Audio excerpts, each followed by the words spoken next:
Welcome to the stats video. We're just going to run through this real quick. So we have it on record. Piranhas finishing first, Vipers second, Wildcats third, Rhinos fourth, Gators fifth, Blue Jays sixth, seventh, Werewolves and eight, Bears. Dragons and Cobras just missed the playoffs. Take a look over here. Points. Most points 328 by the Piranhas. The lowest is by the Dragons, 240. Points against, the most was the Cobras with 302. And the least amount was the Vipers with 240. Take a quick look at the home records. Best home record was the Piranhas, 4-1. They actually never lost on the road. That's pretty cool. The worst home record was the Cobras and Werewolves, 1-3. And then the road games, the Vipers, 5-0 on the road. These Vipers are travelers. No problem. Same with the Piranhas. They did really well. Wildcats, Rhinos, Gators all do well on the road, which is very surprising. But the Cobras and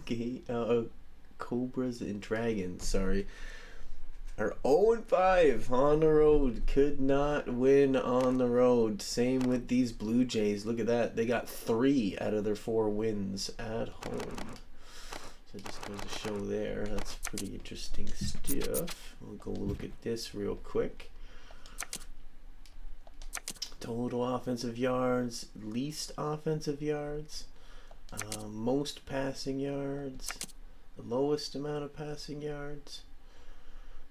We'll go look at rushers, most amount of rushing yards, 4-4-4-8. Wow. Piranhas and Werewolves and the Rhinos and Blue Jays obviously know how to run the ball really well. Bears, Cobras, and Dragons. Yikes. They definitely struggled. Look at that. The Wildcats are third best team, and they only have 1,000. So that goes to show you.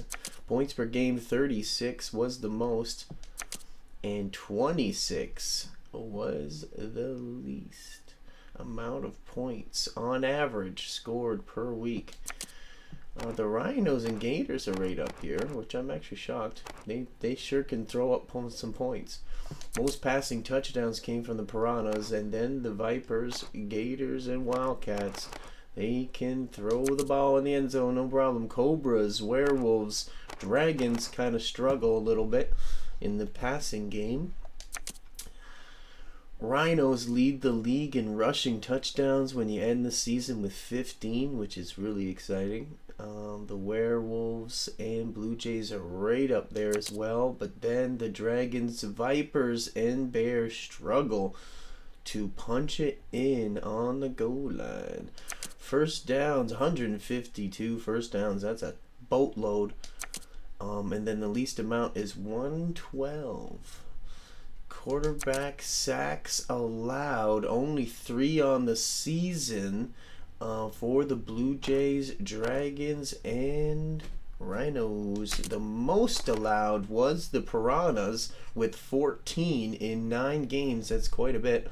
And then 10 sacks allowed by the Cobras. So that's some interesting stats. Take a quick look at the defense here. The most passing yards allowed was by the Rhinos and Cobras. The least was from the Blue Jays and Piranhas. The least amount of rushing yards allowed was the Bears and the Rhinos, and the most was the Werewolves. Excuse me, and the Cobras. We'll look at points allowed per game from the defense. The lowest amount was 26 from these Vipers, really making it hard on teams to score. And the Piranhas, with a phenomenal offense, they also have a really good defense, which is really cool to see. Cobras, Dragons, and Bears allow the most points per game. The Cobras were averaging 34 points allowing on defense. That is hard to win. And then we'll take a look at the sacks for the defense. Most sacks was the Werewolves and Gators and Rhinos. They are all at the top when it comes to sacks for their defense. Werewolves leading the league with 12. The lowest amount was 2. Oh my lord, 2 sacks in 9 games. Only 3 sacks as well from the Blue Jays. The Dragons really struggling to get the pressure on the quarterback. Look for them to address that in this upcoming draft, that's for sure. But then we look at interceptions. Dragons are number 1 with interceptions, 10 in 9 games, which is extremely impressive. And Rhinos and Wildcats are right up there as well. Rhinos with 9 in 9 games, which is pretty cool. And then the Blue Jays, only 2 interceptions on the season, and the Gators also only 3 interceptions, which is shocking because they are second in the league, I believe, for turnovers. Fumble recoveries, the most was the Werewolves and Vipers, and the Dragons never recovered a fumble. That's the defense. We'll look at the third down efficiency. The best efficiency on third down was the Blue Jays, actually, with 60% of their third down attempts they completed. The Bears and Gators are also right up there with efficiency. Who is the lowest? Cobras and Dragons and Wildcats really struggle on third down to convert. They are 39% on their third down attempts. 42 and 48 is low. How about fourth down conversions? The most conversions attempted was 5. And the most completed was 4. The Vipers and Blue Jays never completed a fourth down attempt, but the Vipers also never went for it on fourth down. So that goes to show you something too.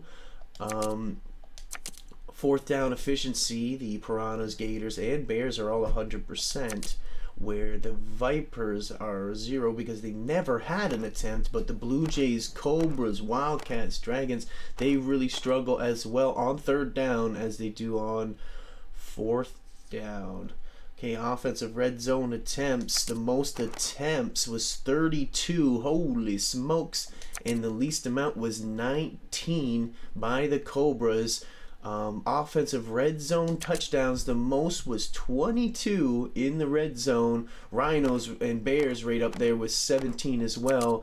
And then the lowest touchdown scored in the red zone from an offense was 12, and 12 from these Cobras and Dragons and Wildcats as well.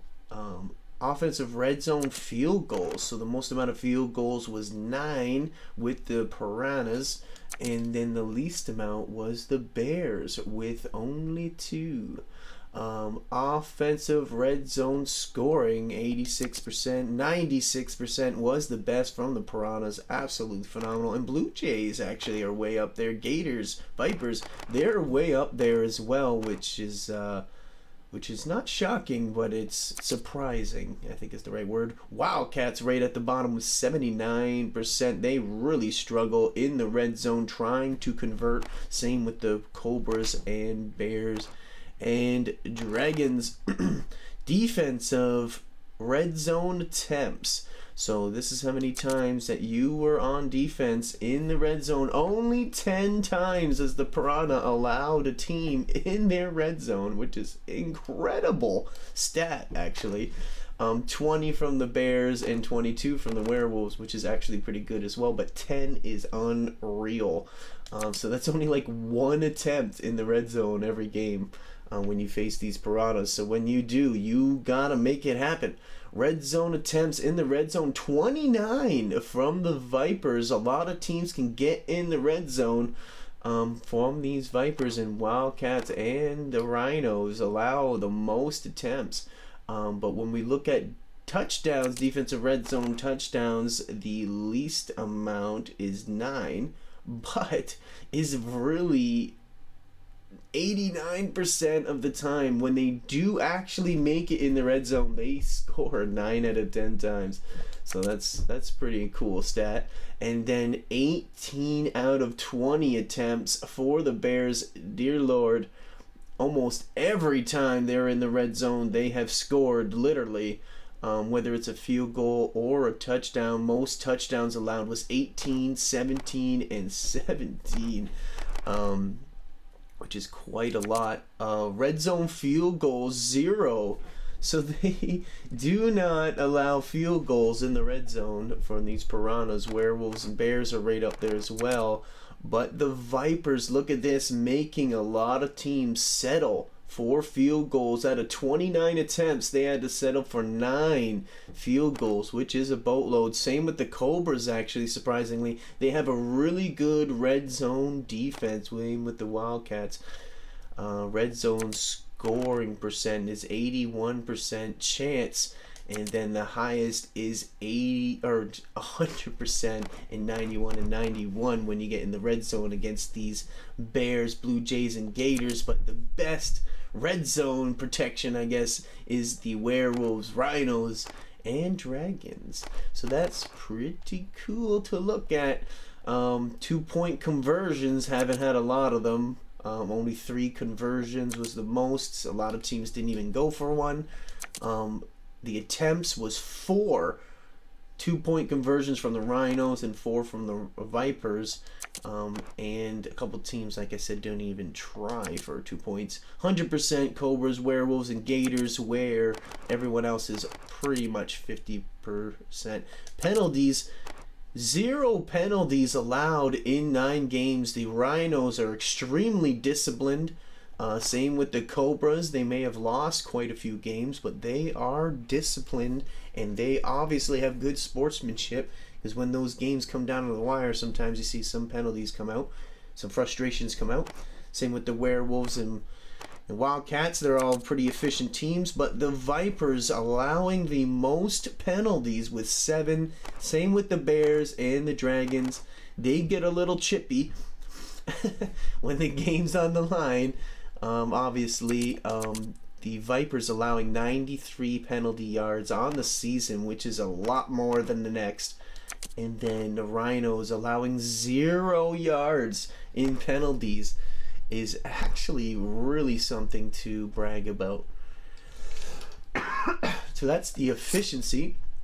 Look at turnovers, interceptions thrown. 9 interceptions thrown from the Werewolves, Bears, and the Wildcats at 8. That's quite a lot in 9 games. That's pretty much 1 a game. Then we'll look at interceptions thrown here from the Gators. Only 2 on the season, which is extremely impressive by Eric Reeves and that offense of the Gators. Piranhas only threw 3 on the season, and they led the league in passing touchdowns, which is even more impressive. So only 2 and 3 from these Gators and Piranhas. They can throw it and throw it efficiently. Excuse me. Fumbles lost. 0 fumbles lost from the Cobras, Rhinos, and Gators, where there's 3 and 3 from the Bears. So the Werewolves run the ball a lot, and they have lost 3 of the fumbles. Same with the Bears. They've lost 3. Really struggling running the ball. Let's take a look at giveaways. 2 giveaways on the season, 5 giveaways from the Cobras, and then flip it to 12 giveaways from the Werewolves, Bears, and 10 from the Wildcats. That is a lot of giveaways. Interceptions, Dragons got the most. We went over this already. Fumble recoveries we went over. Takeaways, I believe we went over, but we'll take a quick look. 10 takeaways on the season from the Rhinos and the Dragons.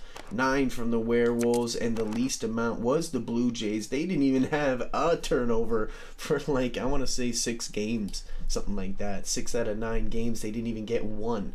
So that goes to show you, and the Gators are there as well for low amount of takeaways on the season. Turnover differential +4 for the Rhinos and +3 for the Gators. And then we'll take a look at the bottom is the Bears and the Blue Jays at -4 and -3. So that is the turnover efficiency, and that's all of that. And then we'll go right into the individual stats. We're already at 15 minutes. We'll try to do this under 20. The best quarterback rating on the season ends up being Darnell Wells, Darnell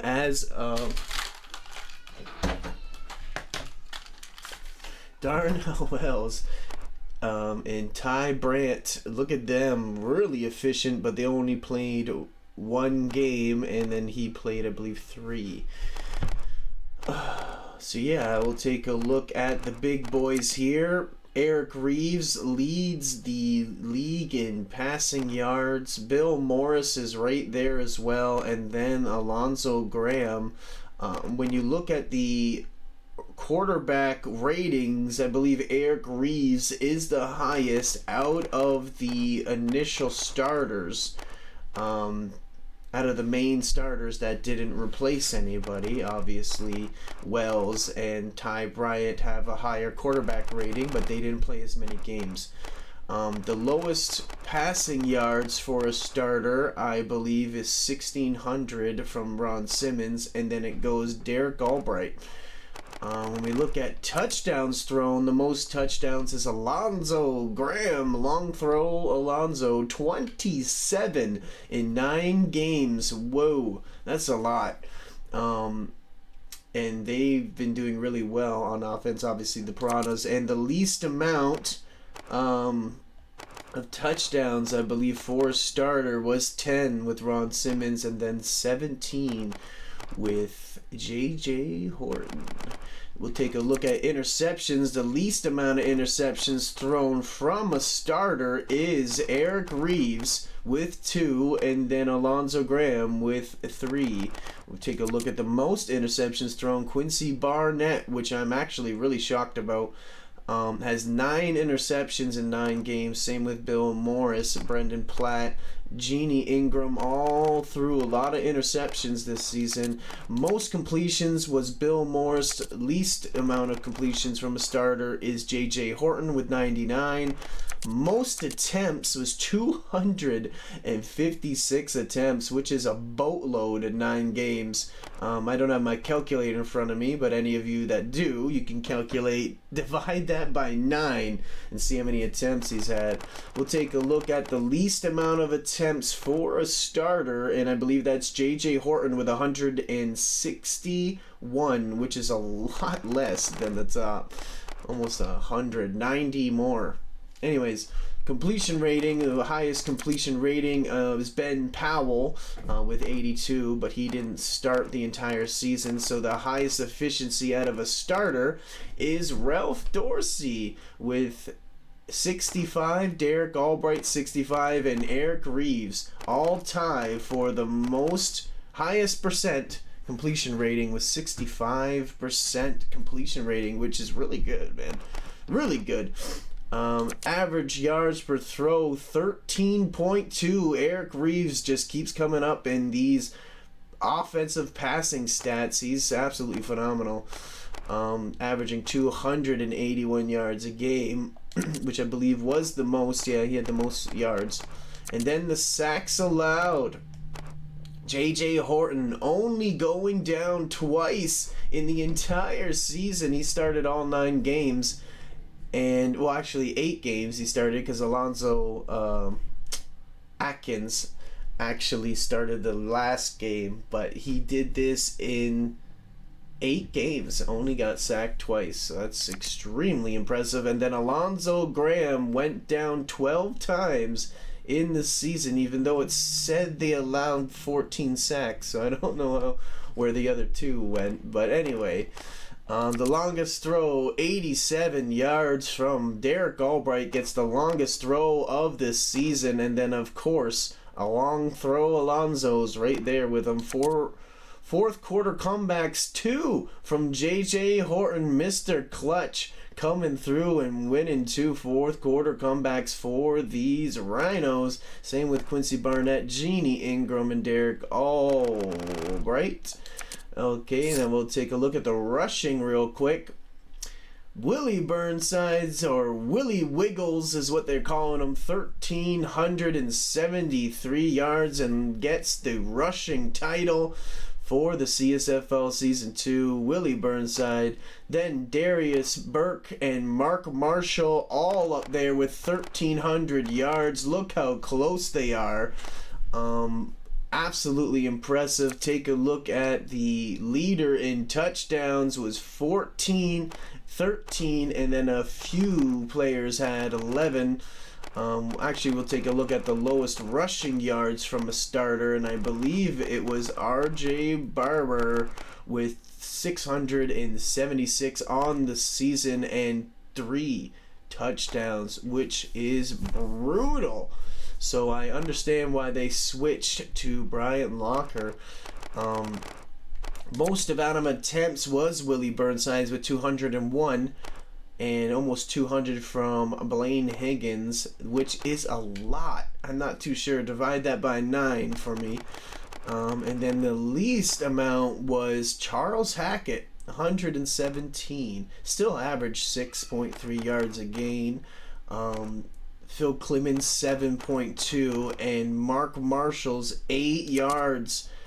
Obviously, these guys ran the ball once, but Mark Marshall with 163 attempts and still keeps an 8-yard average. Mark Marshall's absolutely phenomenal running the ball. Willie Burnside obviously leads the league in yards per game, but had 2 fumbles, which I didn't realize. 3 fumbles from William Hillard. Quincy Barnett fumbled it twice. Willie Burnside fumbled it twice. Alonzo Graham fumbled it twice. And then quite a few people fumbled it once, but I'm not too sure who hasn't fumbled it. Let's go take a look. We'll go here and then go over to fumbles.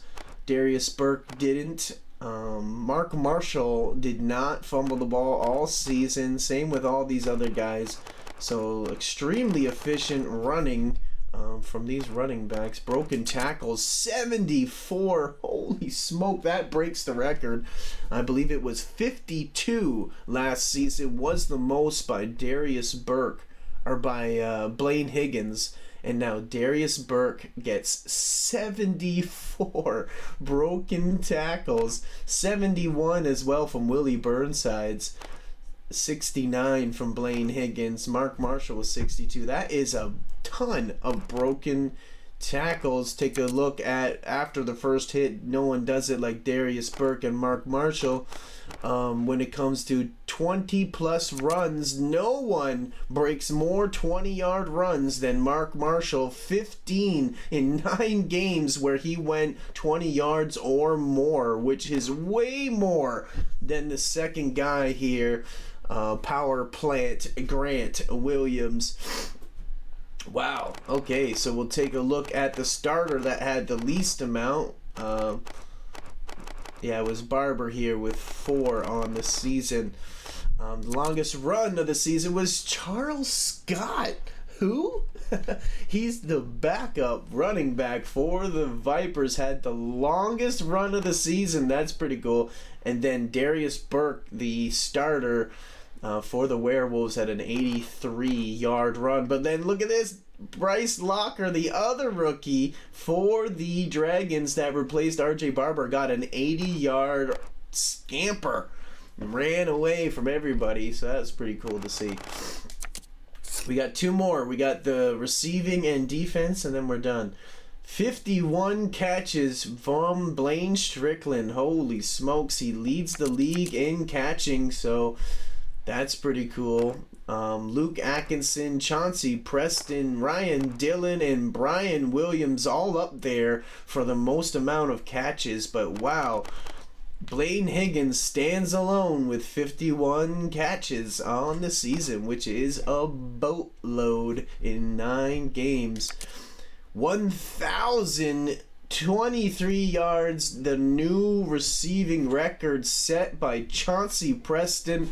Chauncey Preston also has the record for the most receiving yards and most catches in a playoff game with 13 and 200 receiving yards.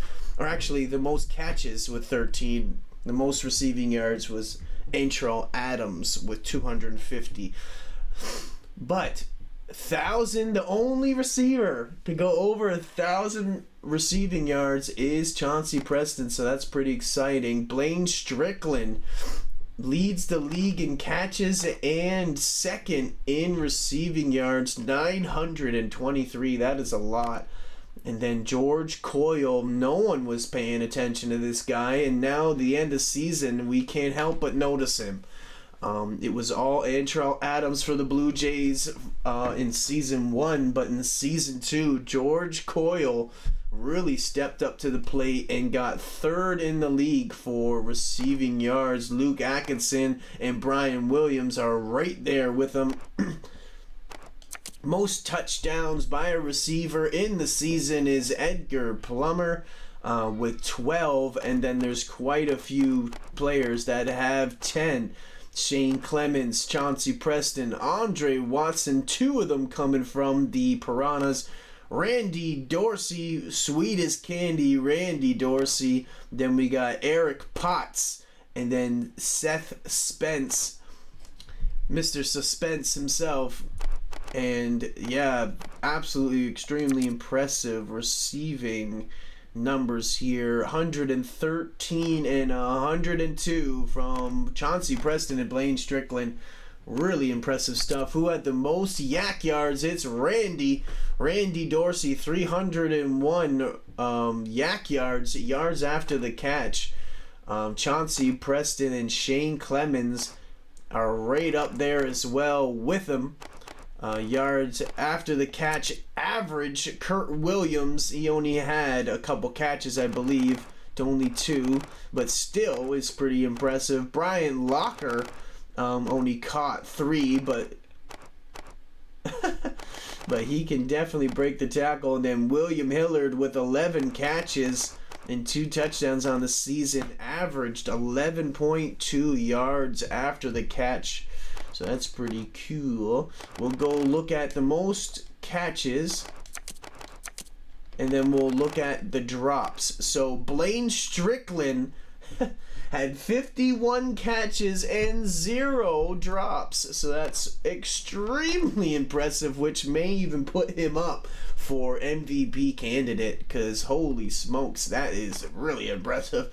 Luke Atkinson as well, 0 drops, only 1 from Ryan Dillon and Chauncey Preston, 2 from Brian Williams. George Coyle had 0. Seth Spence had 0, which is really, really impressive to see. Shane Clemens also had 0, and he had a boatload of touchdowns and yards. So, wow, that just goes to show you how efficient these guys are. The longest throw, we talked about it, was already from the Vipers, but Johnny Jones, the rookie, was the recipient of that pass and catch with 87 yards from Johnny Jones. Chauncey Preston was 85, and then Aaron Diggs, a tight end.